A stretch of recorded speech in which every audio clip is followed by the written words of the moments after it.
사도신경으로 우리의 신앙 고백하겠습니다.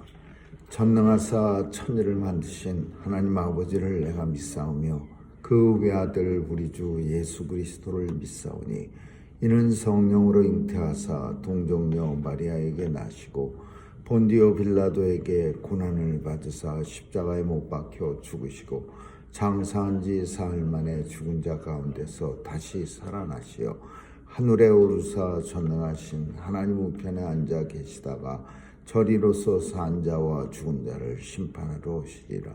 성령을 믿사오며 거룩한 공예와 성도가 서로 교통하는 것과 죄를 사하여 주시는 것과 몸이 다시 사는 것과 영원히 사는 것을 믿사옵나이다. 아멘. 사랑과 은혜가 풍성하신 하나님, 오늘도 주의 전에 나올 수 있도록 생명 주시고 또 주 안에서 새날이 허락되어서 하나님과 함께 새날을 예배로 시작할 수 있도록 은혜 주시니 감사합니다. 오늘도 이 땅에서 유한한 존재로 살아가지 않게 하시고 영원한 하나님, 영혼을 잇대어 사는 하나님의 백성으로 살게 해 주옵소서. 오늘도 주님 앞에 나올 때 간절한 소원 주시니도 하나님이시여 또 이 소원을 들어 응답해 주시리도 하나님이신 줄 믿고 감사드리며 기도합니다. 오늘도 하나님께서 온 세상 통치해 주셔서 또 어두운 것 없게 하여 주시고 또 무고히 죽어가는 사람 없도록 전쟁도 종식시켜 주시옵소서. 오늘도 우리의 자녀들 도와주시고 세상에 나가 마음껏 주의 사명 잘 감당하게 역사해 주옵소서. 특별히 사건과 사고가 많은 세상 가운데 우리 주님의 날개 아래 품어주셔서 터럭 하나 다치지 않도록 안전하게 보호해 주옵소서.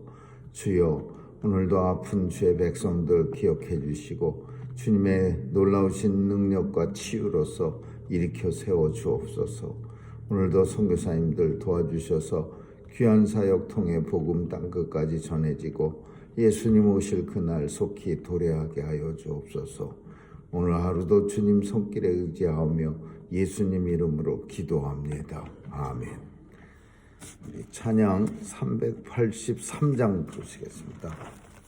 383장입니다.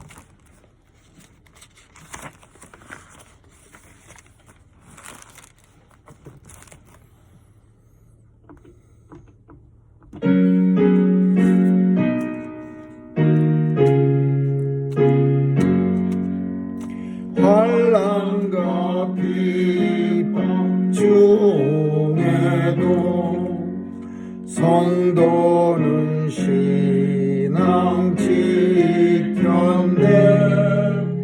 이 신앙 생각할 때에 기쁨이 충만하도다. 성도의 신앙 따라서 죽도록 충성하겠네.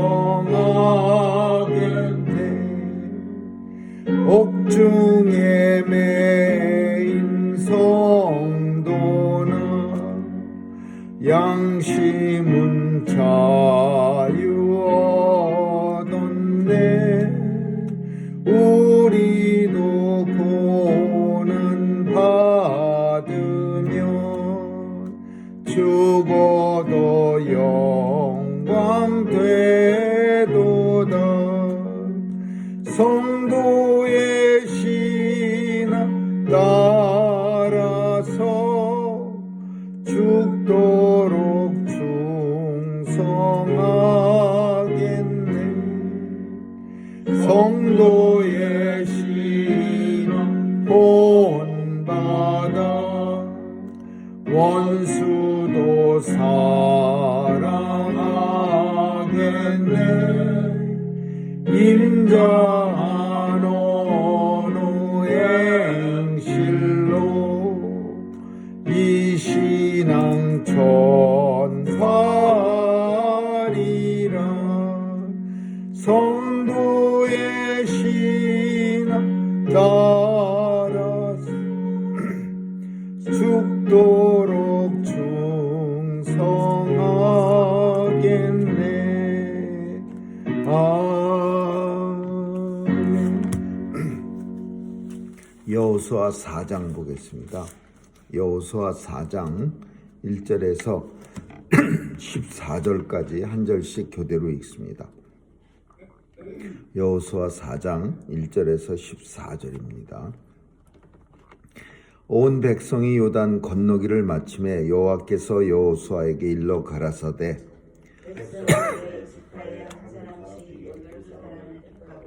그들에게 명하여 이르기를 요단 가운데 제사장들의 발이 굳게 선 그곳에서 돌 12를 취하고 그것을 가져다가 오늘 밤 너희의 유숙할 그곳에 두라 하라.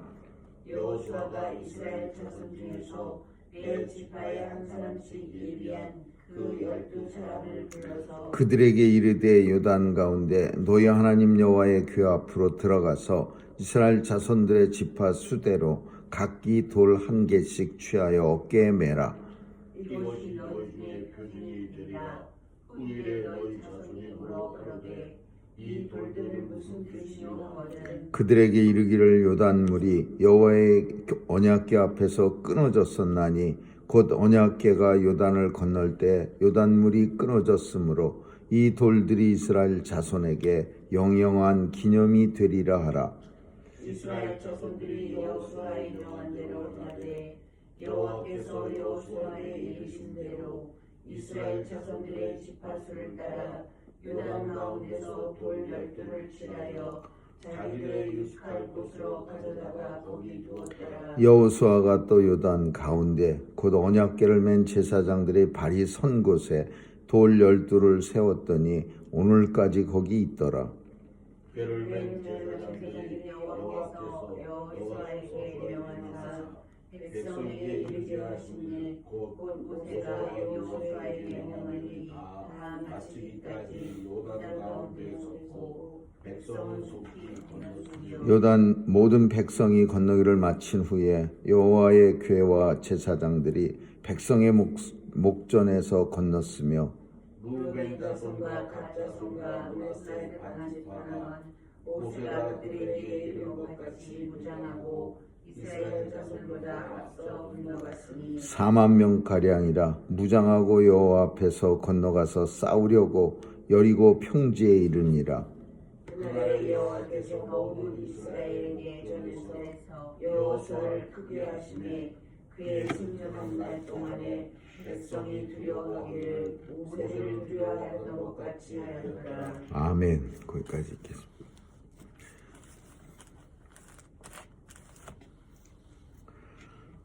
사람은 잊어버리는 것을 아주 참 쉽게 합니다. 하나님께서 물론 잊어버리는 것도 은혜입니다. 그래서 그걸 우리는 망각이라고 하는데 하나님이 주신 망각의 은혜를 가지고 살아갑니다. 근데 가끔 잊어버리지 말아야 할 것까지도 같이 잊어버립니다.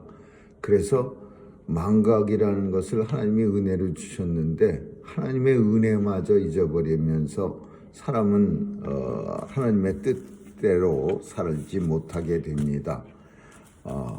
오늘 본문은 이스라엘 백성들이 요단강을 건너고 나서 하나님께서 금방 우리 같으면 요단강 건너간 후에 얼마나 그게 감격이겠습니까? 물이 쫙 갈라져서 제사장들이 언약궤를 메고 물 절벽이 앞에 탁 서 있고 그리고 수많은 백성들이 마른 땅같이 요단강을 쫙 건너가면 그런 기억이 우리 속에 있으면 어쩌면 우리는 영원토록 안 잊어버릴 것 같은 그런 생각을 우리는 갖지만은 사실은 우리는 우리 생각처럼 그렇게 안 잊어버리는 그런 사람은 많지 않습니다.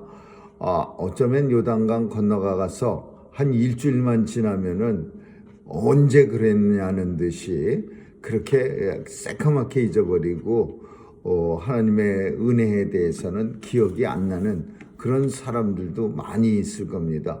그래서 하나님은 참 마치 우리 인생들의 그런 약점을 잘 아시는 하나님께서 여호수아에게 영원히 잊어버리지 않도록 적어도 돌이 풍파작용에 의해서 먼지가 되기 전까지 수천 년 동안 기억될 수 있도록 그 요단강 제사장들의 발밑에서 이제 돌멩이를 12지파 사람들이 한 사람씩 대표를 세워서 그 사람들이 자기 지파를 상징하는 그런 돌멩이 크다란 거를 그 어깨에 맬 정도의 돌멩이를 제사장들의 발밑에서 하나씩 집어다가 그 요단강을 건넌 후에 첫 번째 유숙지에다가 하나씩 가져옵니다.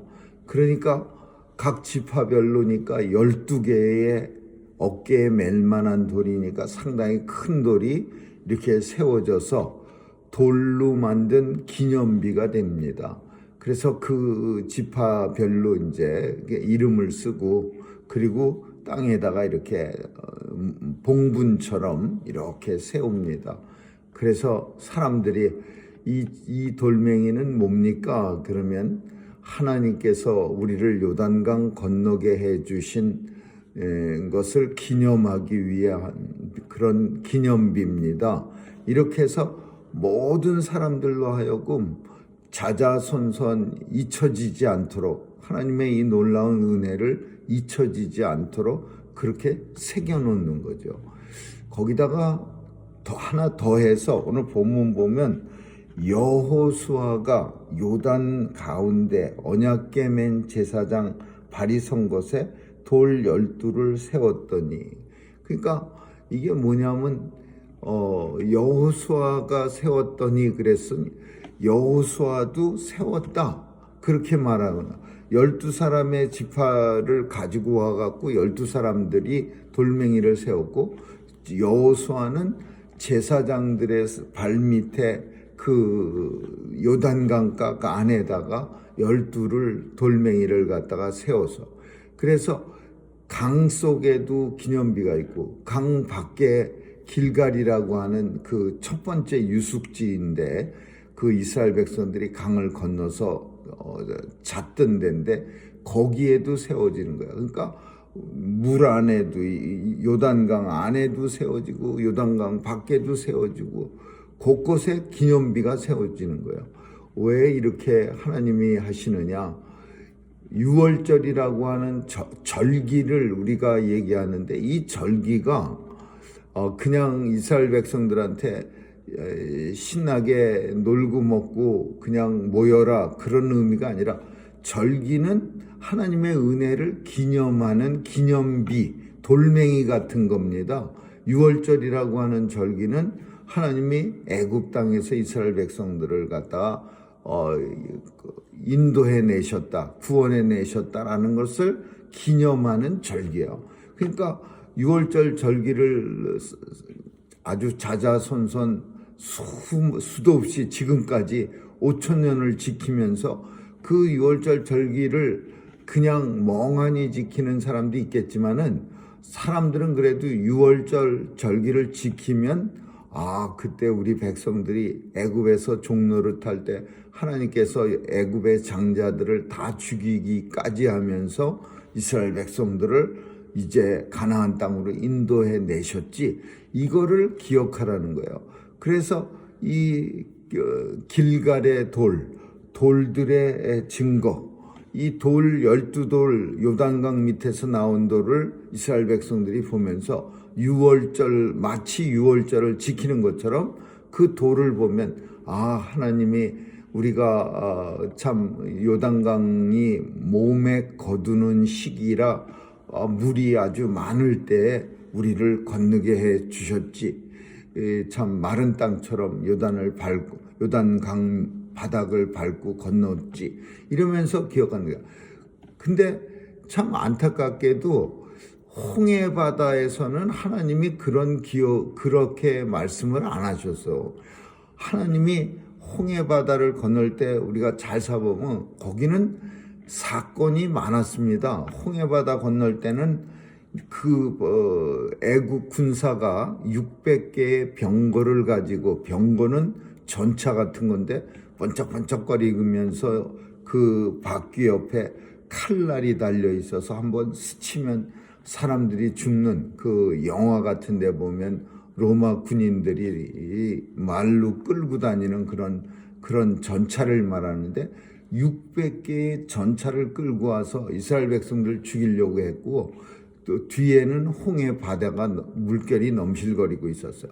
그때도 하나님은 막 백성들이 모세를 죽이려고 들 때에 하나님께서 모세에게 이제 한 번도 경험하지 못한, 또 앞으로도 경험 못할 그런 일을 하나님이 베풀어 주시는데, 그게 홍해 바다가 쫙 가는데, 그때는 제사장이 뭐 언약궤를 메고서 바다 가운데 버티고 서 있고 그러지 않고, 이 모세의 지팡이가 요단 홍해 바다에 가서 탁 이렇게 대는 순간에 홍해 바다가 갈라지고, 뭐 돌멩이 12를 주워다가 홍해 바다 건너서 세우라 그런 말씀도 안 했어요. 그래서 홍해 바다 때는 그냥 건넜는데, 요단강에서는 돌멩이 주워다가 가져서 기념비를 세우라 그랬어요. 왜 그랬는지 우리는 그냥 알 수 있을 것 같아요. 홍해 바다는 건너고 나서도 아직 이스라엘 땅이 아니에요. 하나님이 주시고자 하는 땅이 아니야. 그래서 거기 사는 게 아닙니다. 그러나 요단강은 이스라엘 백성들이 자자손손 영원히 사는 거예요. 그러니까 이스라엘 백성들이 영원히 사는 땅이기 때문에 거기다가 요단강에 돌 12를 주워다가 거기다가 기념비를 세우라. 그 기념비는 이제 매일 보는 거예요. 이스라엘 백성들이 가나안에 살면서 길갈이라는 곳이 있는데, 이 길갈이 아주 유명한 땅입니다. 여기서 이제 이스라엘 백성들이 할례도 받고, 또 여리고성을 공격하기 전에 최후로 제일 마지막으로 이제 광야에서 요단강 건너와서 뭐 했느냐, 할례를 받아요. 그리고 거기서 이제 그 돌 기념비를 세웁니다. 돌들이 하나님의 은혜를, 하나님의 기적을 증거하는 거예요. 원래는 돌이 증거하면 안 되죠. 우리 인생 하나하나가 하나님의 은혜를 증거하는 기념비가 되는 거죠. 우리가 그 이스라엘 백성들 200만이 건너왔으면 200만 개의 기념비가 있는 겁니다. 이 200만 개의 기념비가 돌아다니면서 내가 하나님의 은혜로 요단강을 건넜습니다. 그렇게 사람들에게 전파하고 다니면 그 돌들이 땡그랗게 12개가 모여있는 그 기념비, 그 말 못하는 돌하고 상대가 되겠습니까? 근데 이 사람들은 사람이 기념비가 돼야 되는데, 이 사람들은 자신을 기념하는 거야. 하나님의 은혜를 기념하고 하나님의 기적을 전하고 이렇게 살아야 되는데, 이 사람이 하나님의 기념비가 되지 못하고 오히려 자신을 갖다가 자신에게 영광을 돌리는, 자신만 알아가는 그런 참 하나님의 뜻과는 다르게 살기 때문에 하나님께서 돌덩어리, 그 돌멩이가 뭐 그렇게 대단합니까? 그럼에도 불구하고 하나님은 이런 거 싫어하죠. 그래서 하나님의 제단을 만들 때도 사람의 손이 들어가지 않은, 다듬지 않은 돌로 제단을 만들라 그랬어요. 그래서 막 웅장하게 안 만들고 그냥 천연돌, 땅바닥에 널브러져 있는 편편한 돌을 가져다가 제단을 만들었어요. 왜? 그 사람들이 기교를 부린 돌은, 그런 제단은 하나님의 영광을 가릴 수가 있기 때문에, 야, 되게 잘 만들었는데 저거 누가 뚝딱거려서 만든 거야? 저거 김씨가 만들어서? 그러면 하나님 앞에 제사 지내는 사람들이 그 제단 잘 손으로 수공해서 잘 깎아놓은 거 가지고서 하나님의 영광을 오히려 가릴 수가 있어서 맨돌을 가져다가 제단을 쌓으라 그렇게 말씀했어요. 마찬가지로 그 기념비 같은 또 요단 강 바닥에서 널브러져 있는 돌이 어떻게 하나님의 영광을 찬양하고 영광을 전하는 기념비가 됩니까? 우리 인생이 기념비가 되는 거예요. 요단을 건넜던 수많은 이스라엘 백성들이 다 하나하나가 기념비가 돼서 그들이 가는 곳곳마다 하나님이 하셨습니다. 하나님이 나는 하나님의 기념비 같은 사람입니다. 내 눈으로 직접 목도하였고 내 발이 그 요단강을 마른 땅같이 건넜습니다. 이렇게 해서 기념비가 되는 거지.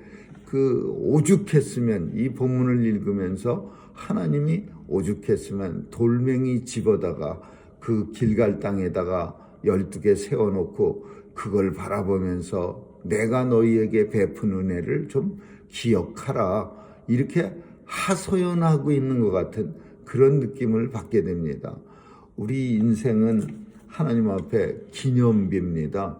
우리가 어디를 가든지 무엇을 하든지 우리를 통해서 하나님의 은혜가 전해져야 되겠고 우리를 통해서 하나님의 놀라운 우리에게 베풀어 주신 기적들이 우리의 입술을 통해서 전해지는, 그래서 성도는 돌보다 더 귀한 돌이 아닙니다. 움직이는 기념비가 되어져서 하나님의 영광을 전파하는 그런 존재로 사라져야 합니다. 물론 계속되는 돌은 그래도 몇 대를 걸쳐서 남아있겠지만 우리 인생은 잠깐 있다 사라지지만 다음 자손에게도 이 절기를 통해서 하나님의 은혜를 전하고 그 다음 자손도 계속해서 하나님의 은혜를 전하는 기념비 같은 그런 성도의 삶을 살 수 있기를 주님의 이름으로 축원합니다. 기도하겠습니다. 좋으신 하나님 감사합니다. 돌들로 증거케 하라는 하나님의 말씀이 참 한편으로는 별로 그렇게 우리의 마음을 아프게 합니다. 우리 인생들이 하나님의 기념비가 되어야 할 텐데 망각이라는 기억이 잊혀짐에 따라서 인생들은 하나님의 은혜를 오래 품고 살지 못합니다. 하나님, 돌을 바라보면서 하나님의 은혜를 생각하는 게 아니라 우리 마음속에 새겨져서 하나님의 은혜가 늘 삶 속에 나타나게 하여 주옵시고 우리가 기념비가 되어 세상에 하나님의 은혜를 전하게 하여 주옵소서. 감사드리며 예수님 이름으로 기도합니다. 아멘. 주기도문으로 마치겠습니다. 하늘에 계신 우리 아버지여, 이름이 거룩히 여김을 받으시오며 나라에 임하옵시며 뜻이 하늘에서 이룬 것 같이 땅에서도 이루어지이다. 오늘날 우리에게 일용할 양식을 주옵시고 우리가 우리에게 죄 지은 자를 사하여 준 것 같이 우리의 죄를 사하여 주옵시고 우리를 시험에 들게 하지 마옵시며 다만 악에서 구하옵소서. 대개 나라와 권세와 영광이 아버지께 영원히 있사옵나이다. 아멘.